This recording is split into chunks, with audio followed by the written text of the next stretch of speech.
Le habla el pastor Carlos Bolaños. La lectura de la palabra del Señor para el día de hoy se encuentra en Primera de Reyes, capítulo 21 al 22, y Lucas, capítulo 23, 26 al 56.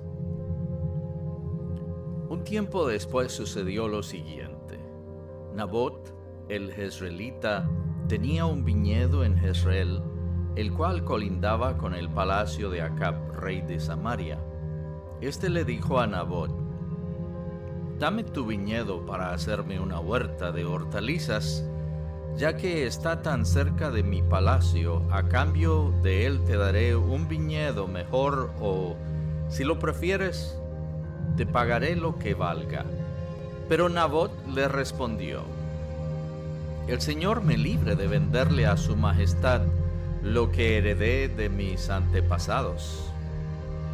Acab se fue a su casa deprimido y malhumorado, porque Nabot el jezreelita le había dicho: «No puedo cederle a su majestad lo que heredé de mis antepasados».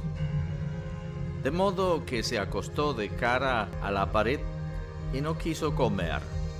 Su esposa Jezabel entró y le preguntó: «¿Por qué estás tan deprimido que ni comer quieres?». «Porque le dije a Nabot el jezreelita que me vendiera su viñedo, o que, si lo prefería, se lo cambiaría por otro, pero él se negó». Ante esto, Jezabel, su esposa, le dijo: «¿Y no eres tú quien manda en Israel? Anda, levántate y come, que te hará bien. Yo te conseguiré el viñedo del tal Nabot».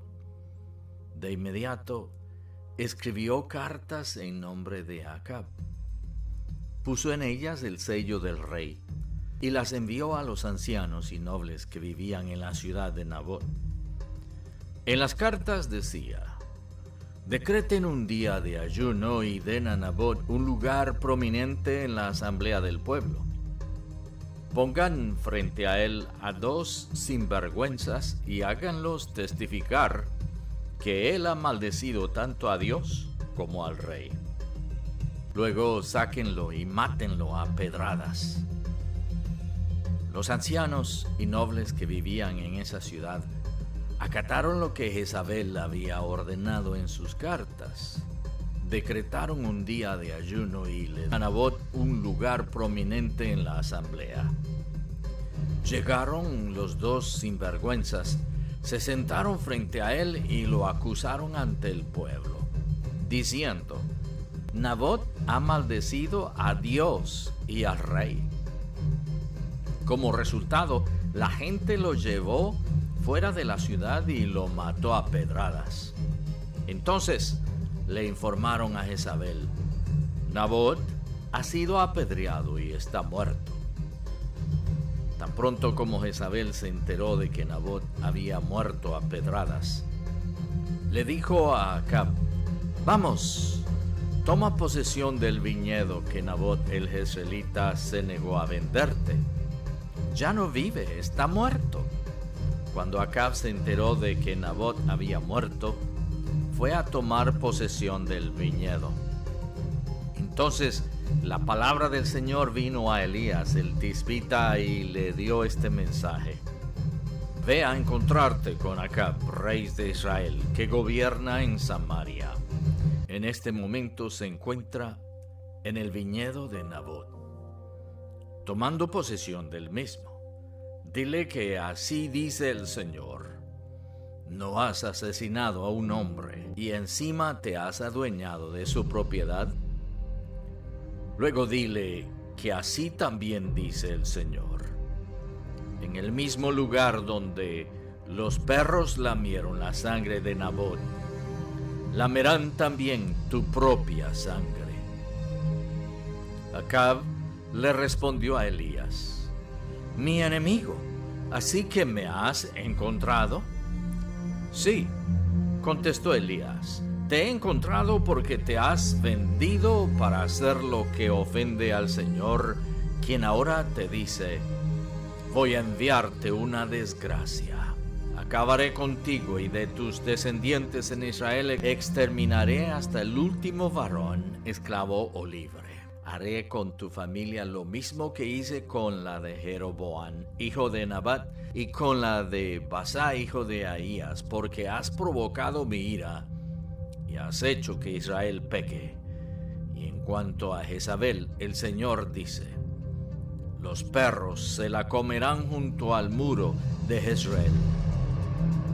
También a los familiares de Acab que mueran en la ciudad se los comerán los perros, y a los que mueran en el campo se los comerán las aves del cielo.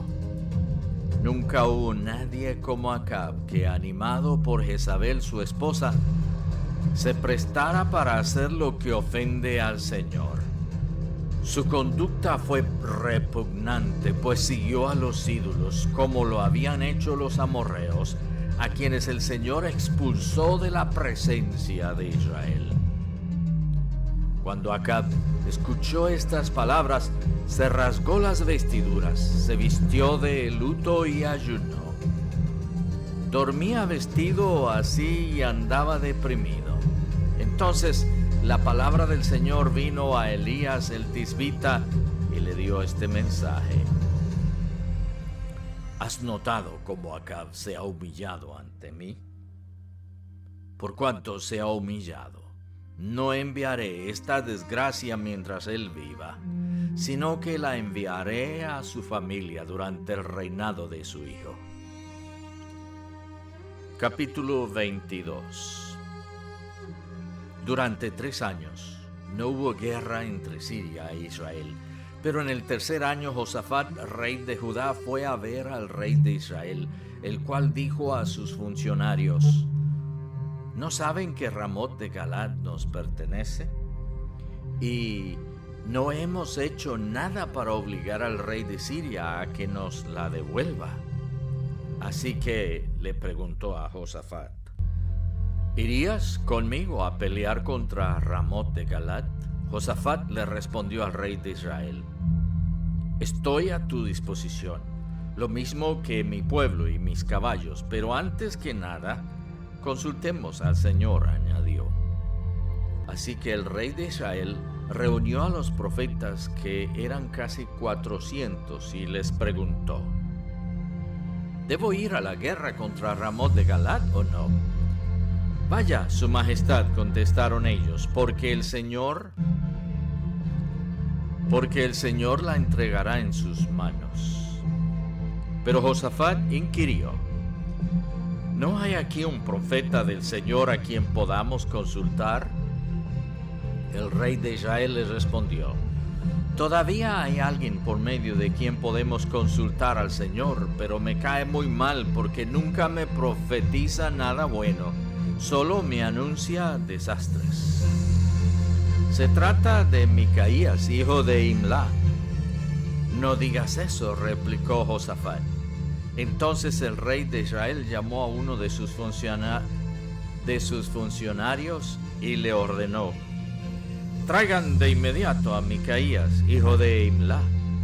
El rey de Israel y Josafat, rey de Judá, vestidos con su ropaje real y sentados en sus respectivos tronos, estaban en la plaza en la entrada de Samaria, con todos los que profetizaban en presencia de ellos.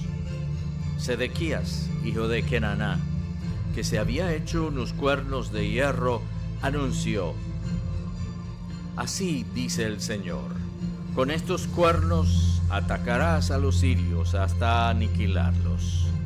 Y los demás profetas vaticinaban lo mismo: ataque su majestad a Ramot de Galad y vencerá, porque el Señor la entregará en sus manos. Ahora bien, el mensajero que había ido a llamar a Micaías le advirtió: mira, los demás profetas a una voz predicen el éxito del rey. Habla favorablemente para que tu mensaje concuerde con el de ellos. Pero Micaías repuso: tan cierto como que vive el Señor, ten la seguridad de que yo le anunciaré al rey lo que el Señor me diga. Cuando compareció ante el rey, éste le preguntó: Micaías, ¿debemos ir a la guerra contra Ramot de Galad o no? Ataque su majestad, que vencerá, contestó él, porque el Señor la entregará en sus manos. El rey le reclamó: ¿Cuántas veces debo hacerte jurar que no me digas nada más que la verdad en el nombre del Señor? Ante esto Micaías concedió: Vi a todo Israel esparcido por las colinas como ovejas sin pastor. Y el Señor dijo: Esta gente no tiene amo, que cada cual se vaya a su casa en paz. El rey de Israel le dijo a Josafat: ¿No te dije que jamás me profetiza nada bueno y que solo me anuncia desastres? Micaías prosiguió: Por lo tanto, oiga usted la palabra del Señor. Vi al Señor sentado en su trono con todo el ejército del cielo alrededor de él, a su derecha y a su izquierda. Y el Señor dijo: ¿Quién seducirá a Acab para que ataque a Ramot de Galad y vaya a morir allí? Uno sugería una cosa y otro sugería otra. Por último, un espíritu se adelantó, se puso delante del Señor y dijo: Yo lo seduciré. ¿Por qué medios?, preguntó el Señor. Y aquel espíritu respondió: Saldré y seré un espíritu mentiroso en la boca de todos sus profetas. Entonces el Señor ordenó: Ve y hazlo así, que tendrás éxito en seducirlo. Así que ahora el Señor ha puesto un espíritu mentiroso en la boca de todos esos profetas de su majestad. El Señor ha decretado para usted la calamidad. Al oír esto, Sedequías, hijo de Kenaná, se levantó y le dio una bofetada a Micaías. ¿Por dónde se fue el espíritu del Señor cuando salió de mí para hablarte?, le preguntó. Micaías contestó: Lo sabrás el día en que andes de escondite en escondite. Entonces el rey de Israel ordenó: Tomen a Micaías y llévenselo a Amón, el gobernador de la ciudad, y a Joás mi hijo. Díganles que les ordeno echar en la cárcel a ese tipo y no darle más que pan y agua hasta que yo regrese sin contratiempos. Micaías manifestó: Si regresas sin contratiempos, el Señor no ha hablado por medio de mí. Tomen nota todos ustedes de lo que estoy diciendo. El rey de Israel y Josafat, rey de Judá, marcharon juntos contra Ramot de Galad. Allí el rey de Israel le dijo a Josafat: Yo entraré a la batalla disfrazado, pero tú te pondrás tu ropaje real. Así que el rey de Israel se disfrazó y entró al combate. Pero el rey de Siria les había ordenado a sus 32 capitanes de los carros de combate: No luchen contra nadie, grande o pequeño, salvo contra el rey de Israel. Cuando los capitanes de los carros vieron a Josafat, pensaron: Sin duda, este es el rey de Israel. Así que se volvieron para atacarlo, pero Josafat gritó. Entonces los capitanes de los carros vieron que no era el rey de Israel y dejaron de perseguirlo. Sin embargo, alguien disparó su arco al azar e hirió al rey de Israel entre las piezas de su armadura. El rey le ordenó al que conducía su carro: Da la vuelta y sácame del campo de batalla, pues me han herido. Todo el día arreció la batalla y al rey se le mantuvo de pie en su carro frente a los sirios. Pero la sangre de su herida no dejaba de correr por el piso del carro y esa misma tarde Acab murió. Ya se ponía el sol cuando todo el ejército difundió un clamor. Cada hombre a su ciudad, todo el mundo a su tierra. Así que el rey murió y fue llevado a Samaria, donde lo sepultaron. Lavaron el carro en un estanque de Samaria, donde se bañaban las prostitutas, y los perros lamieron la sangre, tal como lo había declarado la palabra del Señor. Los demás acontecimientos del reinado de Acab, incluso todo lo que hizo, el palacio que construyó e incrustó de marfil y las ciudades que fortificó, están escritos en el libro de las crónicas de los reyes de Israel. Acab murió y su hijo Ocosías lo sucedió en el trono. Josafat, hijo de Asa, ascendió al trono de Judá en el 4º año de Acab, rey de Israel. Josafat tenía 35 años cuando comenzó a reinar y reinó en Jerusalén 25 años. El nombre de su madre era Azuba, hija de Silhi. Siempre siguió el buen ejemplo de su padre Asa y nunca se desvió de él, sino que hizo lo que agrada al Señor. Sin embargo, no se quitaron los santuarios paganos, de modo que el pueblo siguió ofreciendo allí sacrificios e incienso quemado. Josafat también vivió en paz con el rey de Israel. Los demás acontecimientos del reinado de Josafat, lo que llevó a cabo y sus proezas militares, están escritos en el libro de las crónicas de los reyes de Judá. Libró la tierra del resto de los hombres que practicaban la prostitución en los santuarios, los cuales se habían quedado allí incluso después del reinado de su padre Asa.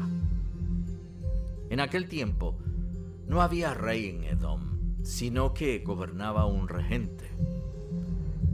Por esos días Josafat construyó una flota mercante para ir a Ofir por oro. Pero nunca llegaron a zarpar, pues naufragaron en Ezión-Geber. Entonces Ocosías, hijo de Acab, le dijo a Josafat: «Deja que mis hombres naveguen con tus hombres». Pero Josafat no se lo permitió. Josafat murió y fue sepultado con sus antepasados en la ciudad de su padre David. Y su hijo Jorán lo sucedió en el trono. Ocosías, hijo de Acab, ascendió al trono de Israel en Samaria en el año 17 de Josafat, rey de Judá, y reinó 2 años en Israel. Pero hizo lo que ofende al Señor, porque anduvo en los caminos de su padre y de su madre, y en los caminos de Jeroboam, hijo de Nabat, que hizo que Israel pecara. Sirvió y adoró a Baal, y provocó a ira al Señor, Dios de Israel, tal como lo había hecho su padre. Lucas capítulo 23, 26 al 56. Cuando se lo llevaban, echaron mano de un tal Simón de Cirene que volvía del campo y le cargaron la cruz para que la llevara detrás de Jesús. Lo seguía mucha gente del pueblo, incluso mujeres que se golpeaban el pecho lamentándose por él. Jesús se volvió hacia ellas y les dijo: «Hijas de Jerusalén, no lloren por mí. Lloren más bien por ustedes y por sus hijos. Miren, va a llegar el tiempo en que se dirá: dichosas las estériles que nunca dieron a luz ni amamantaron. Entonces dirán a las montañas: caigan sobre nosotros, y a las colinas: cúbranos. Porque si esto se hace cuando el árbol está verde, ¿qué nos sucederá cuando esté seco?». También llevaban con él a otros 2, ambos criminales, para ser ejecutados. Cuando llegaron al lugar llamado La Calavera, lo crucificaron allí junto con los criminales, uno a su derecha y otro a su izquierda. «Padre», dijo Jesús: perdónalos, porque no saben lo que hacen. Mientras tanto, echaban suertes para repartirse entre sí la ropa de Jesús. La gente, por su parte, se quedó allí observando, y aún los gobernantes estaban burlándose de él. Salvó a otros, decían, que se salve a sí mismo si es el Cristo de Dios, el escogido. También los soldados se acercaron para burlarse de él. Le ofrecieron vinagre y le dijeron: si eres el rey de los judíos, sálvate a ti mismo. Resulta que había sobre él un letrero que decía: este es el rey de los judíos.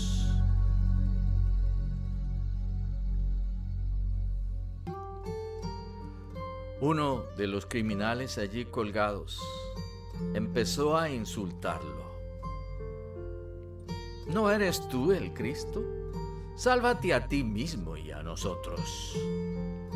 Pero el otro criminal lo reprendió. ¿Ni siquiera temor de Dios tienes, aunque sufres la misma condena? En nuestro caso el castigo es justo, pues sufrimos por lo que merecen nuestros delitos. Este, en cambio, no ha hecho nada malo. Luego dijo: Jesús, acuérdate de mí cuando vengas en tu reino. Te aseguro que hoy estarás conmigo en el paraíso, le contestó Jesús. Desde el mediodía y hasta la media tarde, toda la tierra quedó sumida en la oscuridad, pues el sol se ocultó y la cortina del santuario del templo se rasgó en dos. Entonces Jesús exclamó con fuerza: Padre, en tus manos encomiendo mi espíritu. Y al decir esto expiró.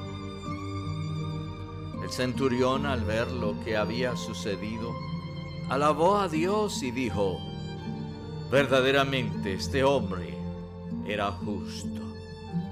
Entonces los que se habían reunido para presenciar aquel espectáculo, al ver lo ocurrido, se fueron de allí golpeándose el pecho. Pero todos los conocidos de Jesús, incluso las mujeres que lo habían seguido desde Galilea, se quedaron mirando desde lejos. Había un hombre bueno y justo llamado José, miembro del consejo, que no había estado de acuerdo con la decisión ni con la conducta de ellos. Era natural de un pueblo de Judea llamado Arimatea y esperaba el reino de Dios. Este se presentó ante Pilato y le pidió el cuerpo de Jesús. Después de bajarlo, lo envolvió en una sábana de lino y lo puso en un sepulcro cavado en la roca, en el que todavía no se había sepultado a nadie. Era el día de la preparación para el sábado que estaba a punto de comenzar. Las mujeres que habían acompañado a Jesús desde Galilea siguieron a José para ver el sepulcro y cómo colocaban el cuerpo. Luego volvieron a casa y prepararon especias aromáticas y perfumes. Entonces descansaron el sábado, conforme al mandamiento.